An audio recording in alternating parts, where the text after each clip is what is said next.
Hello all, இன்னைக்கு நம்ம Greek மித்தாலஜியோடைய ஆரிஜின் ஆஃப் கிரியேஷன் வீடியோ பார்க்கலாம்.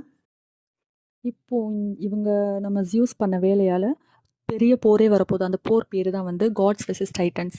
இதை தான் பரவலாக க்ரீக் மித்தாலஜியில் பேசுவாங்க.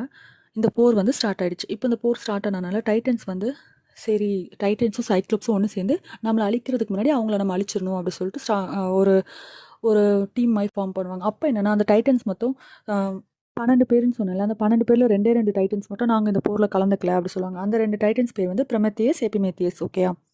மிச்சம் இருக்க 10 டைட்டன்ஸுமே வந்து போரில் கலந்துப்பாங்க.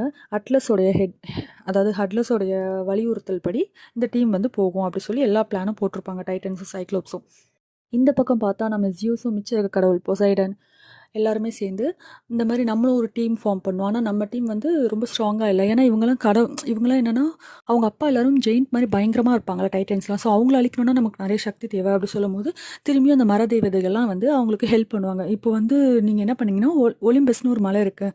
அந்த மலை மேலே தான் வந்து இந்த டைட்டன்ஸ் வந்து அவங்கள எதிர்த்து நின்ன மந்திரவாதிங்க மிச்ச ஜெயின்ஸ் எல்லாரையும் வந்து அடைச்சி வச்சுருக்காங்க. அவங்களெல்லாம் நீங்கள் ஹெல்ப்புக்கு கூப்பிட்டு ஒரு டீம் மாதிரி ஃபார்ம் பண்ணால் உங்கள் டைட்டன்ஸை அழிக்க முடியும் அப்படி சொல்லிட்டு சொல்லுவாங்க. உடனே வந்து நம்ம ஜியூஸும் அதுக்கப்புறம் பொசைடன் அவங்க பிரதர் சிஸ்டர் எல்லாரும் ஒன்றா சேர்ந்து ஒலிம்பஸ் மலை ஏறுவாங்க. ரொம்ப அது பயங்கரமாக இருக்கும்னு சொல்லுவாங்க. வானாலும் உயர்ந்திருக்கோன்ட்டு. அந்த மலை மேலே ஏறவே 3 நாள் ஆயிடுச்சு. எப்படியும் அந்த ஒலிம்பஸ் மலை மேலே ஏறி போய் பார்த்தா அங்கே ஒருத்தருமே இருக்க மாட்டாங்க. யாருமே அடைச்சி வச்சிருந்தவங்க யாருமே இருக்க மாட்டாங்க. என்னடா பண்ணுறது, இவ்வளோ பெரிய ஏமாற்றோம், நம்ம எப்படி இவங்களை தோக்கடிக்க போகிறோம் அப்படின்னு பயந்துட்டே இருப்பாங்க. அப்போ என்னென்னா ஒரு குகைக்கிலேருந்து வந்து 3 குள்ளர்கள் வராங்க. குள்ளர்கள் வந்து ரொம்ப பவர்ஃபுல்லானவங்க. என்னென்னா இவங்க 3 பேரும் என்னென்னா நிறைய ஆயுதங்கள்லாம் தயார் பண்ண தெரிஞ்சவங்க. இப்போ இவங்க என்ன பண்ணுவாங்கன்னா, சரி நாங்கள் உங்களுக்கு ஹெல்ப் பண்ணுறோம், ஜியூஸ் அண்ட் அவங்க டீமுக்கு வந்து ஹெல்ப் பண்ணுறோம், உங்களுக்கான ஆயுதத்தை நாங்கள் தயார் பண்ணி தரோம், அதை வச்சு நீங்கள் டைட்டன்ஸ் அழிக்க முடியும் அப்படி சொல்லுவாங்க. உடனே சரின்னு சொல்லிட்டு உங்களுக்கு ரொம்ப சந்தோஷமாயிடும். அப்போ அந்த குள்ளர்கள் ரெடி பண்ணி கொடுத்த ஆயுதம் தான் ஜியூஸ்க்கு வந்து தண்டர் போல்ட். அதாவது என்னென்னா அந்த அவர் வந்து தண்டர்லாம் கண்ட்ரோல் பண்ணுவார் சொல்லியிருக்கேன்ல, அதெல்லாம் கண்ட்ரோல் பண்ணி கரெக்டாக எய்ம் பண்ணி அடிக்கிறதுக்கான தண்டர் போல்ட்டை உருவாக்கி கொடுப்பாங்க. அப்புறம் பொசைடனுக்கு வந்து ட்ரைடன், அவரால் அதை வச்சு கடலை மொத்தத்தையும் வந்து அவர் இஷ்டப்படி கண்ட்ரோல் பண்ண முடியும். அதுக்கப்புறம் ஹெய்டஸ்க்கு வந்து என்னென்னா சோல் கிராஃபர் அண்ட் அதுக்கப்புறம் மந்திர தலைக்கவசம் எதுக்குன்னா மறைஞ்சிக்க முடியும். அதை வச்சு சோல் கிராஃபர் எதுக்குன்னா பாதாளத்தில் இருப்பாங்களா, நரகத்தில், அங்கே இருக்க சோல்ஸை கூட இவரால் கிராப் பண்ணி எடுக்க முடியும். அந்த மாதிரி இது சொல்லுவாங்க. இப்போ ஒரு வழியாக ஆளுக்கு ஒவ்வொரு டீம்லாம் ஃபார்ம் பண்ணியாச்சு. ஸோ ஜியூஸ், பொசைடன், ஹெய்டஸ், அதுக்கப்புறம் இவங்க பிரதர் சிஸ்டர் எல்லாம் சேர்ந்து ஒரு டீமு. அதுக்கப்புறம் அந்த பக்கம் பார்த்தோன்னா வந்து க்ரோனோஸ், டைட்டன்ஸ், சைக்ளோப்ஸ் இவங்கெல்லாம் ஒரு டீம்.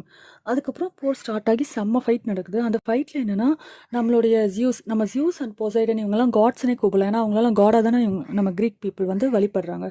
ஸோ நம்ம காட்ஸ்லாம் வந்து தோற்று தான் போகிறாங்க, நிறைய அடி வாங்குறாங்க, நிறைய கஷ்டப்படுறாங்க. என்னடா பண்ணுறது அப்படின்னு யோசிச்சுட்டு இருக்கும்போது நம்மளோட ஜியூஸ் தான் நல்ல ஒரு பிளான் யோசிச்சு குரோனோஸ் முன்னாடி வந்து நிற்கிறாரு. குரோனோஸ்க்கு ஒன்றும் புரியல, என்னடா இவன் நம்ம இவனை கொன்றுவோம், நம்ம முன்னாடி தைரியமாக வந்து நிற்கிறான் அப்படின்னு பார்த்துட்டு இருக்கும்போது அவர் பின்னாடி இருந்து ஒரு ஆயுதத்தை எடுக்கிறாரு. அது என்னன்னா காயா முதல்ல ஒரு ஸ்வாட் உருவாக்குனாங்களே, த ஸ்வாட் ஆஃப் எட்டர்னிட்டி, ரொம்ப பவர்ஃபுல்லான ஆயுதம். அது வந்து அந்த காட்டுக்குள்ளே தான் இருந்திருக்கு, இவர் கையில் கிடச்சிருச்சு. ஸோ ஜியூஸ் அந்த ஆயுதத்தை எடுத்து காட்டின உடனே குரோனோஸ் பயந்துட்டார். ஐயோ இதை வச்சுட்டு வந்துட்டானே, இதை வச்சு அடித்தாலே நம்ம செத்து போயிடுவேன் அப்படின்னு. ஆனால் ஜியூஸ் என்ன பண்ணார்னா அதை வச்சு ஓங்கி தரையிலே அடித்தார். தரையில் அடிக்கும் போது மொத்த உலகமும் அப்படியே 2ஆக ஸ்ப்ளிட் ஆகி பூமிக்கு அடியிலேருந்து ஹெக்கட்டான்ஜேஸ் வெளியே வராங்க. ஹெக்கட்டான்ஜேஸ்னால் அந்த 50 தலை வச்சுருப்பாங்கன்னு சொன்னாலே 3 ஹெக்கட்டான்ஜேஸ் உண்டு. 50 தலை 3 கைன்னு பயங்கர கொடூரமாக இருக்காங்க. அப்படியே மேலே வராங்க. ஏன்னா எவ்வளோ வருஷங்களா, உலகம் ஆரம்பித்த வருஷத்துலேருந்து இவங்க பூமிக்குள்ளே தான் இருக்காங்க, அதாவது காயாவோட வயிற்றுக்குள்ளே. இவங்களுக்கு செம்ம கடுப்பாக இருக்கும். அதனால இவங்க வெளியே வந்து அவ்வளோதான், மிச்சம் இருக்க டைட்டன், சைக்ளோப்ஸ் எல்லாரையும் அடிச்சிடுறாங்க. அதாவது அவங்க பிரதர்ஸ்குள்ளேயே ஃபைட் நடக்குது. ஜியோஸ் குரோனோஸ் முன்னாடி வந்து அவரோட தண்டர் போல்ட் இருக்குல்ல, அந்த தண்டர் போல்ட்டை வந்து எடுத்து அதுக்கப்புறம் வந்து காயாவோட ஸ்வாட் ஆஃப் எட்டர்னிட்டி இருக்குல்ல, அது 2த்தையும் சேர்த்து ஒரு ஆயுதம் உருவாக்குறாரு. அது பேர் தான் பிளேட் ஆஃப் ஒலிம்பஸ். இதை உருவாக்கி அப்படியே குரோனோஸ் தலையிலேயே வந்து ஜியூஸ் அடிக்கிறாரு. அவ்வளோதான், அதோட குரோனோஸ் செத்து போயிட்டான். இப்போ லாஸ்ட்டாக வின் பண்ணிடுறாரு நம்ம காட்ஸ் தான். அதுக்கப்புறம் இப்போ வின் பண்ணதுக்கு அப்புறமேட்டுக்கா இவங்க எல்லாருமே வந்து ஒரு டீம் ஃபார்ம் பண்ணி இதுக்கப்புறம் நம்ம தான் இந்த உலகத்தை ஆள போகிறோம் அப்படின்னு சொல்லிட்டு நம்ம கடவுள் இருக்காங்க, ஜியூஸ், பொசைடன், ஹெய்டஸ், இவங்கெல்லாம் வந்து டீம் ஃபார்ம் பண்ணி இந்த உலகத்தை ஆள்றாங்க. அதாவது என்னென்னா கடல் முழுக்க வந்து பொசைடன் ஆளட்டும், அதுக்கப்புறமேட்டுக்கா ஹெய்டஸ் வந்து அண்டர் வேர்ல்டு, இது ஃபுல்லாக வந்து ஹெய்டஸ் ஆளட்டும். அப்புறம் மொத்த எல்லா கண்ட்ரோலுமே வந்து ஜியூஸ் கிட்ட தான், ஹெட் ஆஃப் த காட் மாதிரி. ஓகேயா? இப்போ இந்த டைமில் தான் இப்போ என்னென்னா எல்லாமே வாரில் வின் பண்ணி எல்லாமே நார்மல் ஆயிடுச்சு. ஆனால் என்னென்னா காயா மட்டும் இன்னும் கோவமா தான் இருக்காங்க. நம்மளோட மதர் எர்த் இருக்காங்கல்ல, 1000 இருந்தாலும் டைட்டன்ஸ் செத்து போயிட்டாங்க, சைக்ளோப்ஸ் செத்து போயிட்டாங்க, எல்லாம் செத்து போயிருந்தாலும், இது எல்லாமே அவங்களோட குழந்தைகள் இல்ல. நம்ம கஷ்டப்பட்டு உருவாக்குறோம். நம்மளோட குழந்தைகள வந்து இவங்க எல்லாரும் அழிச்சுட்டாங்க. இவங்கள சும்மாவே விடக்கூடாதுன்னு காயாக்கு அவ்ளோ கோவம் வந்தது. அப்போ வந்து காயா தன்னோட மிச்சம் இருக்க சக்தியெல்லாம் யூஸ் பண்ணி, ஒரு மிருகம் ரொம்ப ஒரு பீஸ்ட் மாரி பயங்கரமா ஒரு மிருகத்த உருவாக்குறாங்க. அது பேர் தான் டைஃபன். டைஃபனால எல்லா காடையும் அழிக்க முடியும். அவ்ளோ சக்தியோட தான் அத வந்து உருவாக்குனாங்க காயா. அப்ப என்னன்னா, காயா உருவாக்குன அந்த டைஃபன் வந்து ஜியூஸ தேடி போவாங்க. இவங்க எல்லாரும் எங்க இருக்காங்கன்னா, ஒலிம்பஸ் மலை மேல தான் இருக்காங்க, இந்த காட்ஸ் எல்லாரும். ஸோ ஒலிம்பஸ் மலைக்கு வந்து டைஃபன் போகுது.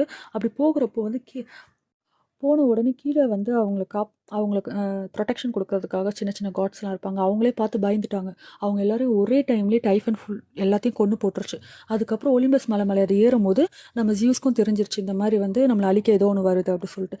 ஸோ வந்து அப்போ வந்து ஜியூஸும் அவங்களோட பொண்ணு அத்தீனா, பொசைடன் இவங்க எல்லாருமே வந்து போருக்கு ரெடியா இருக்காங்க.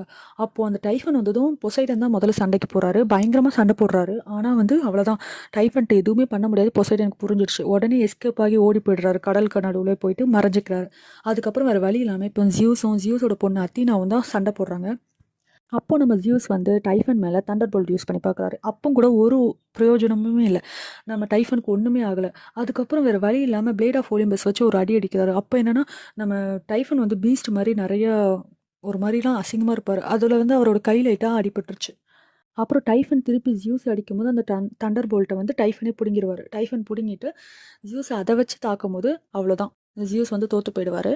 அப்புறம் டைஃபன் என்ன பண்ணும்னா, ஜியூஸோட பவரெல்லாம் எடுத்து ஒரு இடத்துல ஒளிச்சு வச்சுட்டு, ஜியூஸ சிறைப்பிடிச்சு வச்சுரும். அந்த பவரெல்லாம் யார்கிட்ட குடுக்கும்னா, டைஃபன் வந்து நாகதேவதைன்னு ஒருத்தங்கள காதலிக்கும். அந்த நாகதேவதை கிட்ட குடுத்து, ஜியூஸோட பவர்லாம் மறைச்சு வச்சிருக்கும் பத்திரமா.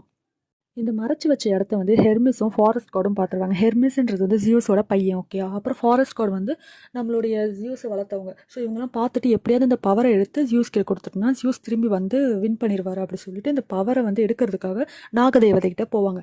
நாகதேவதை கிட்ட போயிட்டு ஒரு ஒரு இன்ஸ்ட்ருமெண்ட் எடுத்து வாசிப்பாங்க. அதனால அது வந்து மெய் மறந்து இருக்கிறப்போ அந்த பவர்ஸை எடுத்துட்டு நாகதேவதையும் தோக்கடிச்சிட்டு வந்துருவாங்க. வந்துட்டு ஜியூஸ் கிட்டேயே வந்து அவரோட பவர்ஸ் எல்லாம் திருப்பி கொடுப்பாங்க. இந்த டைம் வந்து ஜியூஸ் கொஞ்சம் உஷாராயிட்டு சண்டைக்கு ரெடி ஆயிடுவார்.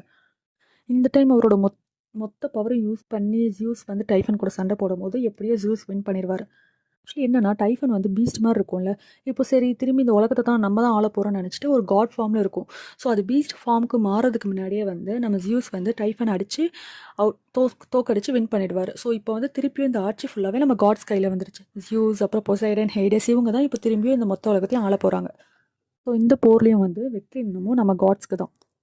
அப்புறம் இப்போ எல்லாத்தையும் எல்லா போர் எல்லாம் முடிச்சு நிம்மதியாக இருக்கும்போது காட்ஸுக்கு தோணுது, இப்போ கூட ரொம்ப வெறுமையாக இருக்கே, பேசாமல் எதனா பண்ணலாம் அப்படின்னு சொல்லிட்டு நம்மளுடைய டைட்டன்ஸில் 2 டைட்டன்ஸ் மட்டும் போரில் கலந்துக்கலன்னு சொன்னல, ப்ரெமெத்தியஸ், எபிமேத்தியஸ் இவங்க 2 பேரையும் காட்ஸ் கூப்பிட்டு, இந்த மாதிரி நீங்கள் ஹியூமன்ஸ் முன்னும் எதனா ஒரு கிரியேச்சர் வந்து கிரியேட் பண்ணுங்கள். அதை கிரியேட் பண்ணும்போது கோபம், துரோகம், பொய் எந்த ஒரு கெட்ட எண்ணமும் இல்லாமல் அதை படைங்க, நல்ல பரிசுத்தமாக அதை படைங்க அப்படி சொல்லிட்டு வந்து காட் சொல்லியிருப்பாங்க. ஸோ ப்ரிமேத்தியஸும் எபிமேத்தியஸும் இந்த ஹியூமன்ஸை கிரியேட் பண்ணுற ஒர்க் பார்ப்பாங்க. ஹியூமன்ஸை கிரியேட் பண்ணிடுவாங்க. ஹியூமன்ஸ் கிரியேட் பண்ணிவிட்டு எர்த்தில் அவங்கள வாழ விடும்போது இந்த நம்ம ஹியூமன்ஸ் இப்போ தான் ஹியூமன்ஸ்லாம் ஃபார்ம் ஆகுறாங்க எர்த்தில், ஓகே? அப்படி ஃபார்ம் ஆனதுக்கப்புறம் நம்ம ஹியூமன்ஸ் எல்லாருமே வந்து காட்ஸை தான் வந்து வழிபடுவாங்க. அப்போ என்னென்னா, நம்ம ஹியூமன்ஸ் கிட்டே இருக்க அந்த நல்ல நேச்சர் பார்த்து எபிமெத்தியஸ்க்கு ஹியூமன்ஸ் ரொம்ப பிடிக்கும். அதனால இவங்களுக்கு எதனா வந்து நம்ம கிஃப்ட் பண்ணணும்னு சொல்லிட்டு எபிமெத்தியஸ் என்ன பண்ணுறாருன்னா, ஃபயரை வந்து கிஃப்டாக கொடுக்குறாரு.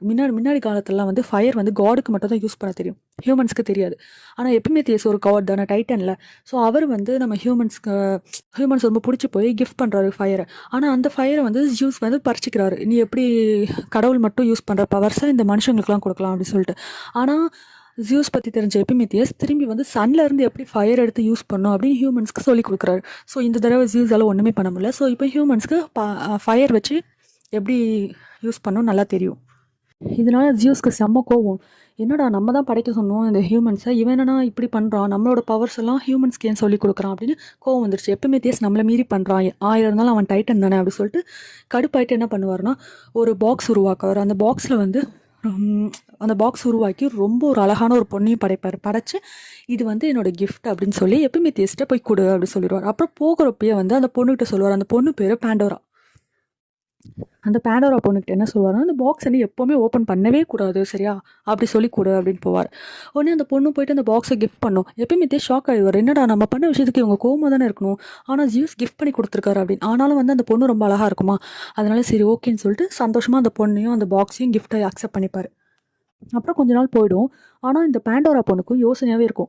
இந்த பாக்ஸை ஓப்பன் பண்ணக்கூடாது நாங்களே, அப்படி என்னதான் இருக்கும் அந்த பாக்ஸில் அப்படின்னு ஒரு க்யூரியாசிட்டி.